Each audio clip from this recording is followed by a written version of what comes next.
All right, everyone. Good morning, good afternoon, good evening, depending on your time zone. And this is Prime Global Aluminium and Roofing Company Limited. As usual, my name is Moses Bright.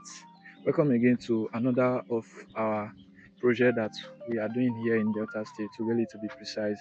And this project is just a mini um, building that we want to deliver. So it's just a one-bedroom flat that we are working on, and it's a roofless building. So right here is the building itself. Like I said, it's a mini building, so it still extends to the other side. But let me just go to the back side so you can see um, what I'm trying to say. All right. So generally, this is our work. It's roofless. When I get on top, I will give you more view of it. So this is what we are going to do today with the roofing sheets. We are going to cover this place from it for this building rather. So please kindly stay with us, and we have more. We have plenty of our videos, previous videos that we are doing. This job, the woodwork is not done by us, was not done by us rather. So we are using cladding for it. Not really bad though, not really bad for the roofless building. So no need going for aluminum parapet.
right, we are done. Neatly done. Sharp, sharp, sharp, sharp. Bring your project, you see? Mr. Lizard, what are you doing? Let me show you something. This is like the best approach to roofless. If you want to roof a house, you see the way we cracked this place now. This one now, once they use either tiles or concrete on it now, it will cover this place, so there will be no leakage. This is just the best way to prevent any form of leakage from your work. So let me go to this entrance. You see what we did here? Same thing. I'm going to bend the tip of the roofing sheet so that water will not drop in. So this one that we just did here now, we cracked everything. What they will just do is that they will plaster it or do any form of work on it, and it's good to go. Look at it, very close. You see, look at where concrete is going to be. You see it from here now. You see the angle, so there's no form of water penetration from even what we have done right now. There's no form of water penetration that we should feel. So this is just it. Nicely.